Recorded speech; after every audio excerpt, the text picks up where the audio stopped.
గేట్లకి తాళ్ళు కట్టేశారు స్వామి. పులిని నీళ్ళని లోపల పెడతారు. వాళ్ళు అనుకున్నారు చంద్రబాబు నాయుడు గారిని జైలుకి పంపిస్తే ఈయన ఏదో ఫీల్ అవుతాడని. ఆయన అక్కడ ఏం ఫీల్ అవ్వాల. నేను చూసా, మొండి ధైర్యం మామూలు కాదు భయ్. అదేం ధైర్యమో నాకు తెలియదు.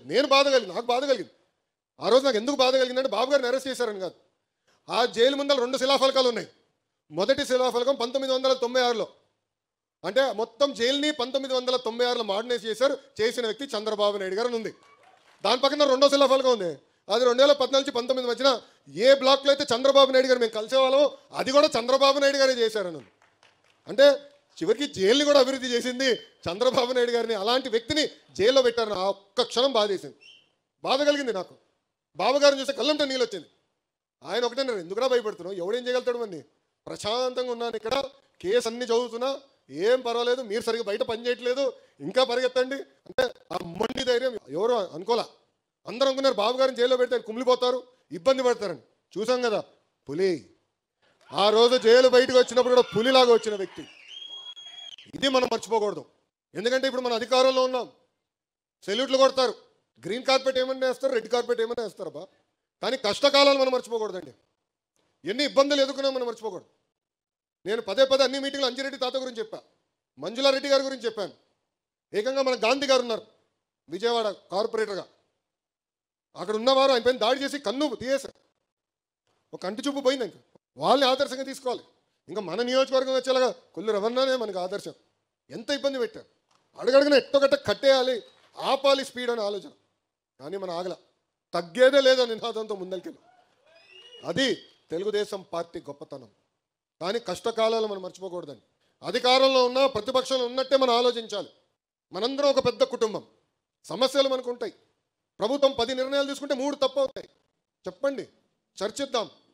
ఎమ్మెల్యే గారు రవి అన్న ఉన్నారు, ఏకంగా ఇక్కడ పార్లమెంట్ పార్టీ అధ్యక్షుడిగా కొనకల నారాయణ గారు ఉన్నారు, పార్టీ అబ్జర్వర్ ఉన్నారు, ఇంకా జోనల్ కోఆర్డినేటర్ రాజు గారు ఉన్నారు, పల్లా శ్రీనన్ ఉన్నాడు, నేను ఉన్నా. మనం ఆడుకోవాలి, చర్చించుకోవాలి.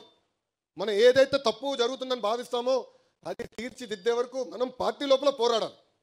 మీరు అందరూ అనుకోవచ్చు లోకేష్కి తేలిక పార్టీ లోపలని, భలే ఉన్నారు. జగన్ గారితో నేను ఎంత పోరాడానో దానికన్నా 3 రెట్లు ఎక్కువ నేను పార్టీలో పోరాడాను. కొల్లు రవణ తెలుసు, ప్రతి పాలిట్ బ్యూరో మీటింగ్లో నాకే ఎక్కువ అక్షంతలు పడతాయి, ఏదో ఒకటి కలబెడతా ఉంటా. మహానాడు కడపలో పెట్టాలన్నప్పుడు చాలామంది అన్నారు ఎందుకు ఊకేంది, ఒక విశాఖపట్నమో విజయవాడనో తిరుపతి చాలు కదా అంటే, లేదు, పార్టీ విధానం మారాలి. ప్రతి సంవత్సరం కొత్త జిల్లాలో మన మీటింగ్లు పెట్టాలి. పార్టీ సిద్ధాంతం ఏంటో తెలియాలి, అక్కడ అందరికీ ప్రజలు కూడా తెలియాలి, కార్యకర్తలు కూడా మొత్తం రాష్ట్రం చూడాలి అనే ఆలోచనతో చెప్పా. కానీ ఒప్పించడానికి నాకు టైం పెట్టింది. బాబు గారు ఒప్పుకున్నారు, అదే గొప్పతనం. కానీ ఒక్కదాన్ని చేయాలంటే ఎంత కష్టపడాలని నేను స్వయంగా చూస్తున్నాను. మనం ఆడుకుందాం, చర్చించుకుందాం, కానీ 4 గోడల మధ్యన. అది నాకు ముఖ్యం. నేను అనేక విషయాల్లో బాబు గారితో చర్చించాను. కొన్ని విషయాల్లో నేను ఏకీభవించవచ్చు, కానీ బాబు గారు నిర్ణయం తీసుకున్న తర్వాత శిరసు వంచి నాకు నచ్చపోయిన నిర్ణయమైనా అమలు చేస్తాను. ఎందుకంటే అది పార్టీ విధానం. అందుకే మీరు చూడండి, ఎప్పుడు నేను ప్రత్యక్ష రాజకీయాల్లోకి 12 సంవత్సరాలు అయింది, ఏనాడైనా బాబు గారు లోకేష్కి గొడవ జరిగిందని ఎవరన్నా అనగలుగుతారా? సాక్షి తప్ప. ఆఫ్కోర్స్ ఆ బులుగు మీడియా ఉంది కదా, ఎప్పుడు రాస్తాడు, ఎప్పుడు ఉండదు. కారణం ఏంటంటే పద్ధతి ప్రకారం మనం నడుద్దాం. తప్పు జరిగినప్పుడు తప్పు జరిగిందని చెప్పాల్సిన బాధ్యత మీ పైన ఉంది. ఆ తప్పుని సరిదిద్దుకునే బాధ్యత కూడా పార్టీ పైన ఉందని ఈ సభాముఖ కార్యకర్తలందరికీ నేను తెలియజేస్తున్నాను. మీరందరూ డోర్ టు డోర్ తిరిగారు. ఐకేఎంఆర్ కానివ్వండి, గతంలో జరిగిన బాదుడు కార్యక్రమం కానివ్వండి, బాబు షూరిటీ భవిష్యత్ గ్యారంటీ, బాబు సూపర్ 6, చివరికి శంకరామం పేరుతో డోర్ టు డోర్ తిరిగారు. అంటే దాదాపు సంవత్సరానికి ఒకసారి తిరిగారు. కోవిడ్ సమయంలో కూడా ఆన్లైన్లో మీటింగ్ పెట్టుకుని మాట్లాడుకునేవాళ్ళం, చర్చించేవాళ్ళం. దానివల్లనే ఈరోజు మనకి ఊహించిన విధంగా మెజారిటీలు వచ్చినాయి. భారతదేశ చరిత్రలో ఎప్పుడు లేని విధంగా 94% సీట్లు కూటమి ప్రభుత్వం కైవసం చేసుకుంది. అధికారంలోకి వచ్చాం, ప్రశాంతమైన వాతావరణం మనకు ఉండొచ్చు, కానీ ప్రజలకి మనం చేసింది కూడా చెప్పుకోవాలి. మీరు చూస్తే ఒకసారి బాబు సూపర్ 6 కూడా తిరిగాం. ఉద్యోగాలు కల్పిస్తాం, మనం మెగా డిఎస్సి ఏర్పాటు చేశాం. పెద్ద ఎత్తున పెట్టుబడులు ఎట్లా వస్తున్నాయో మీరు చూస్తున్నారు. ఐటీ రంగంలో ఎలాంటి కంపెనీలు మనం పట్టుకొస్తున్నాం మీరు చూస్తున్నారు. ఇన్ని వివరించి చెప్పాలి. నిరుద్యోగ వృత్తి కూడా ఇస్తాను, ఈ సంవత్సరంలోనే మొదలు పెడుతున్నాం నిరుద్యోగ వృత్తి కూడా, అది మీరు వివరించండి. రెండోది తల్లికి వందనం.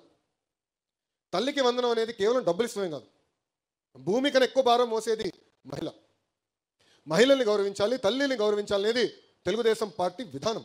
ఇది ఇప్పుడు కాదు, విశ్వవిఖ్యాత నట సార్వభౌమ స్వర్గశ్రీ నందమూరి తారక రామారావు గారి దగ్గర నుంచి బాబు గారి వరకు జరిగేది. అనేక సంస్కరణలు తీసుకొచ్చాం. ఇప్పుడు డబ్బులు ఇస్తున్నాం, మన చేతులు దులుపుకుంటాం కాదు. మహిళల్ని గౌరవించాలని ఇంట్లో మొదలవ్వాలి, మన వాడక భాషలో మొదలవ్వాలి. నేను విద్యాశాఖ మంత్రిగా పుస్తకాలు నేను చూసా. ఆ పుస్తకాల్లో చూస్తే ఇంటి పనులంతా మహిళలు చేసేదే ఉంది, ఫోటోలు.